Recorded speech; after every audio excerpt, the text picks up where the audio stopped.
పూర్తి వివరాలు చూసే ముందు మా ఛానల్ ని సబ్స్క్రైబ్ చేయడం మర్చిపోకండి. నమస్కారం. 2025 మార్చి 29 నుంచి శని మీనంలోకి వెళ్తున్నాడు. అంటే శని మీనంలోకి వెళ్ళడం 2.5 సంవత్సరాల తర్వాత జరుగుతుంది. అంటే శని అత్యంత నిదానంగా సంచరించే గ్రహం. శని భగవానుడు ఇచ్చే ఫలితాలు కూడా చాలా బాగుంటాయండి. శని భగవానుని మనం తిట్టుకోవడం చేసేదే పెద్ద తప్పు. ఎందుకంటే అన్ని 9 గ్రహాల్లో కంటే అత్యధిక నిదానంగా సంచరించే గ్రహం శని భగవానుడు. రవి, బుధుడు, శుక్రుడు, కుజుడు 30-40 రోజుల తర్వాత ఇల్లు మారడం జరుగుతుంది. గురువు 1 సంవత్సరం, రాహుకేతువులు 1.5 సంవత్సరం, శని 2.5 సంవత్సరాలు, అంటే ఇంచుమించు 30 నెలలు ఒక ఇంట్లో ఉండడం జరుగుతుంది.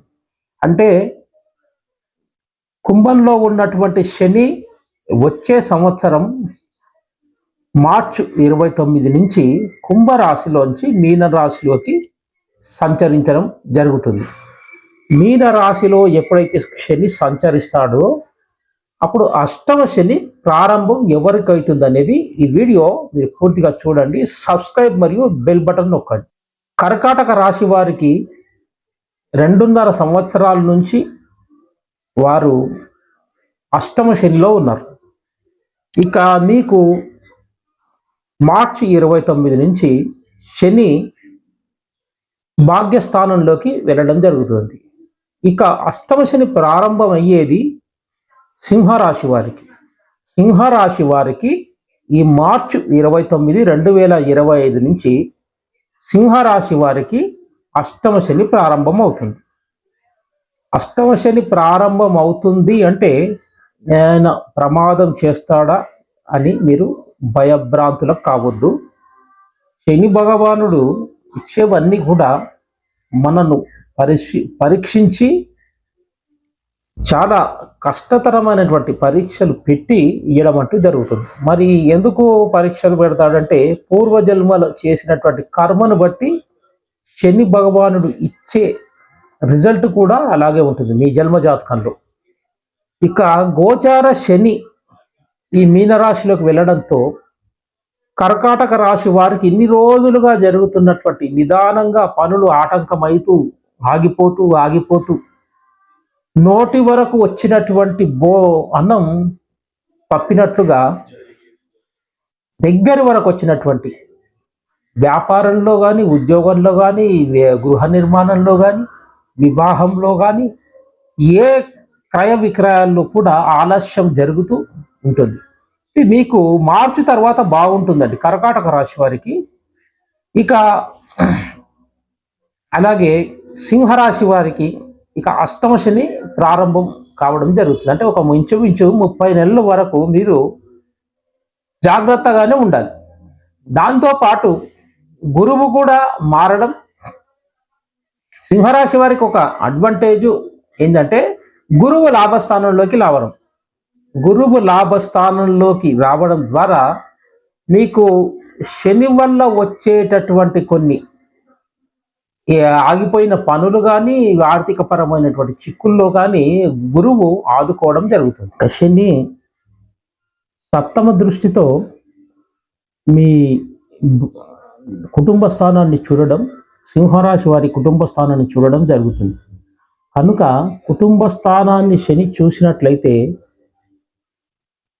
ధనస్థానం, కుటుంబ స్థానం కనుక అక్కడ మీకు భార్యాభర్తల మధ్య అన్యోన్యత లోపించడం, గొడవలు ఎక్కువ కావడం జరుగుతుంది. గురు దృష్టి మీ సప్తమంపై ఉన్నందున భార్యాభర్తల మధ్య గొడవలు వచ్చినా త్వరగా సమసిపోవడం జరుగుతుంది. గురు దృష్టి సప్తమంపై ఉన్నందువల్ల మీకు అది చాలా బాగుంటుంది.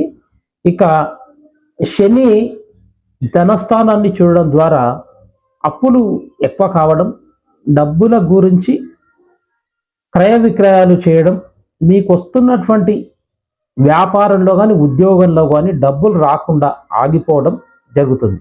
ఇక శని దృష్టి మీకు సప్తమ దృష్టితో శని మీ ధనస్థానాన్ని చూస్తున్నందువల్ల మీరు మాటలతో కొన్ని అపార్థాలు చేసుకోవడం, మీరు అనుకోకుండా మిమ్మల్ని ఎవరైనా అనడం, లేకుంటే మీరు నోరు తూలు నానడం జరుగుతుంది. అంటే ఏదైనా కొన్ని అనకూడని మాటలు మీరు అనకున్నా కూడా మీపై అభాండాలు రావడం జరుగుతుంది. ఇక ఇతరులు కూడా మిమ్మల్ని అనడం, మీరు కూడా ఇతరులపై దూషించడం, ఇలాంటివన్నీ అనుకోకుండా జరగడం, తర్వాత మీరు ప్రాయచిత్తపడి దాన్ని మీ వెనుకకు తీసుకోవడం జరుగుతుంది. అంటే నోటి దురుసు వల్ల కూడా కొన్ని కార్యక్రమాలకు మీకు ఇబ్బంది కలుగుతుంది.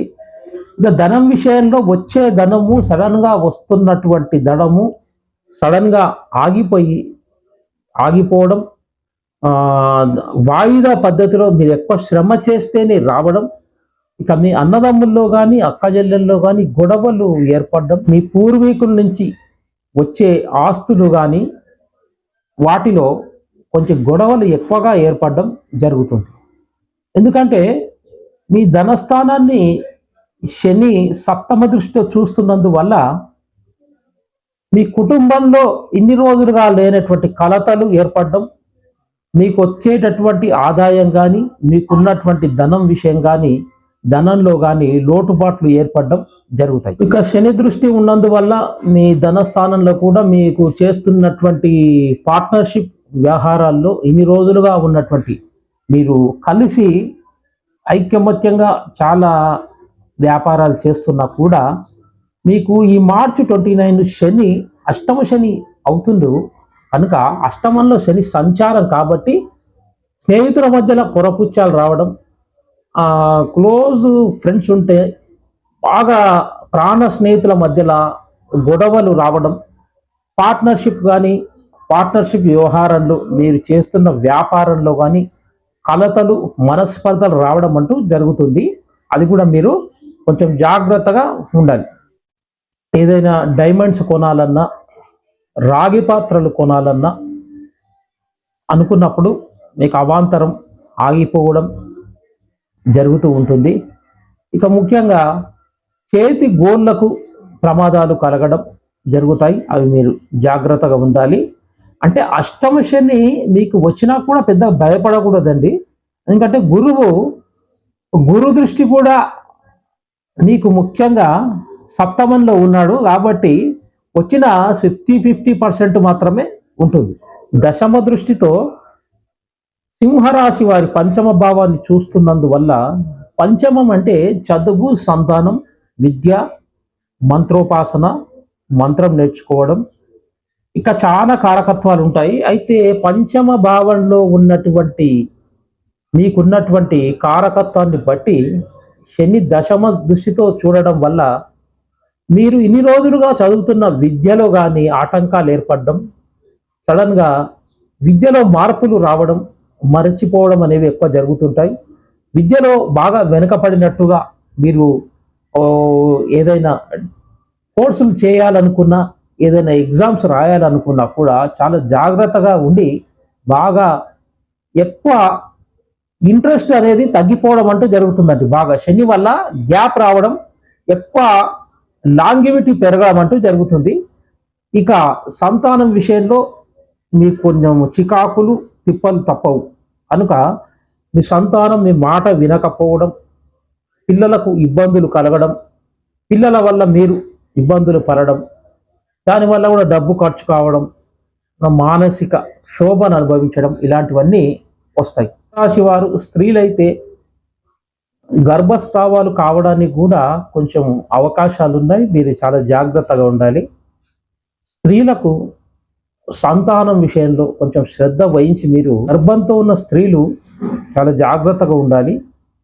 ఇక సంగీతం, సాహిత్యంలో కూడా మీరు నేర్చుకోవాలి అనుకున్న వారికి చాలా ఆలస్యంగానే అన్ని అడ్డంకులు ఏర్పడడం జరుగుతుంది.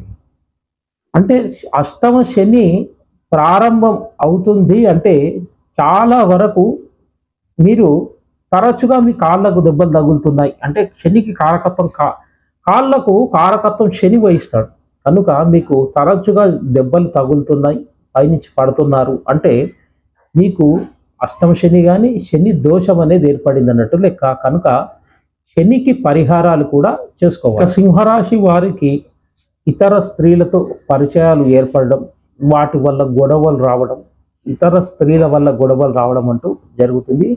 ఎందుకంటే దశమ స్థానాన్ని శని చూడడం ద్వారా.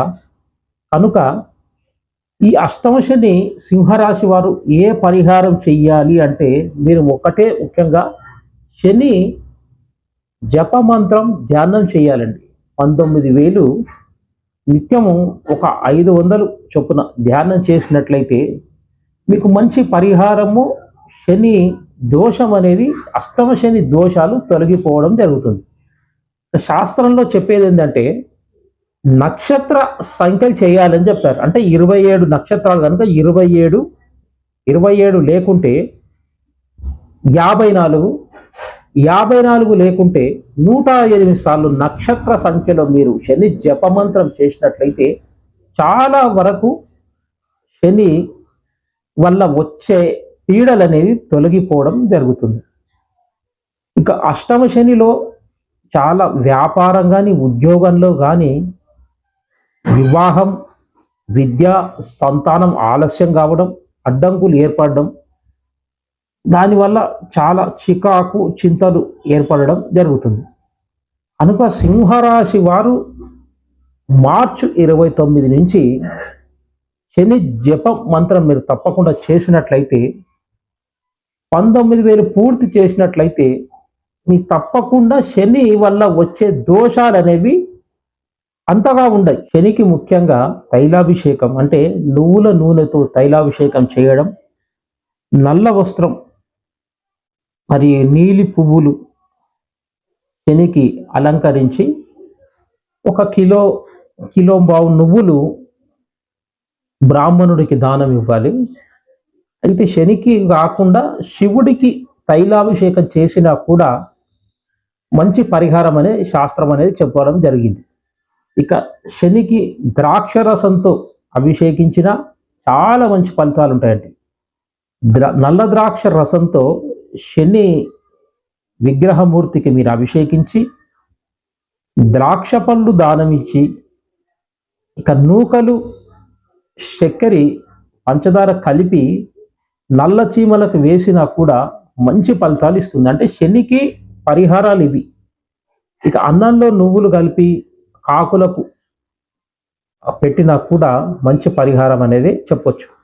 ఇక అష్టమ శని వచ్చింది అని మీరు భయపడే కంటే ఈ పరిహారాలు చేయడం, అష్టమ శని ఎవరిని బాధించదండి. అయితే మీ జన్మ జాతకంలో శని పాపై ఉన్నాడా శుభుడై ఉన్నాడా చూడాలి. ఆ శని ఉన్నటువంటి నక్షత్రం ఏది అని కూడా మీరు చూపించుకోవాలి. అంటే మీ జన్మజాతక పరిశీలన చేస్తే అర్థమవుతుంది శని ఎంతవరకు బాగు చేయగలడు, ఎంతవరకు కీడు చేయగలడు అనేది మీ జన్మజాతక పరిశీలన చేయాలి. కింద స్క్రోలింగ్లో ఉన్న నెంబర్ కన్సల్టేషన్ తీసుకుంటే మీ జన్మజాతక పరిశీలన చేసి శని మీకు ఎంతవరకు మేలు చేయగలుగుతాడు, ఎంతవరకు కీడు చేయగలుగుతాడు అనేది ముందే పసిగట్టి పరిహారాలు చేసినట్టయితే మీరు దాటి నుంచి తప్పించుకోవచ్చు. అర్థమైంది కదా. ఇప్పుడు ఏమన్నా జన్మజాతక పరిశీలన చేసుకొని అష్టమ శనిలో ఉన్న సింహరాశి వారు ఎలాంటివి ఆపదలు రాబోతున్నాయి, వాటిని ఎలా తప్పించుకోవాలి అనేది చేస్తే చాలా మీరు దాటి నుంచి త్వరగా తప్పించుకోవచ్చు. లేని పక్షంలో శని పెట్టే బాధలను అనుభవించాల్సి వస్తుంది. శని అష్టమ శని రాగానే అందరినీ బాధ పెడతాడా అంటే మరి మీ జన్మజాతకంలో శని ఎలా ఉన్నాడో పరీక్షిస్తేనే తెలుస్తుంది. ఇంకా అష్టమ శనిలో ముఖ్యంగా ప్రయాణాలు చేయడం, ఇంకా పార్ట్నర్షిప్లోకి వెళ్ళడం, కొత్త వ్యాపారాలు ప్రారంభించే ముందు జాతకం పరిశీలించుకొని శని భగవానుడు మీకు ఎలా ఉన్నాడు, మీకు ఎలాంటివి శని భగవానుడు ఇస్తున్నాడు అనేది మీరు తెలుసుకొని చేస్తే బాగా కలిసి వస్తుందండి. ఇవేవి తెలియకుండా మీరు వ్యాపారంలో, ఉద్యోగంలో కానీ ఇతర కార్యక్రమాల్లో మీరు గృహ నిర్మాణం కానీ క్రయ విక్రయాల్లో కానీ షేర్ మార్కెట్స్లో ఎక్కడ వెళ్ళినా మీకు అష్టమ శని సింహరాశి వారికి ఉంది కాబట్టి జన్మజాతక పరిశీలన చేసుకుంటే తగిన పరిహారం చేసుకొని చేస్తే తప్పకుండా విజయం వస్తుంది. సర్వేజన సుఖినో భవంతు.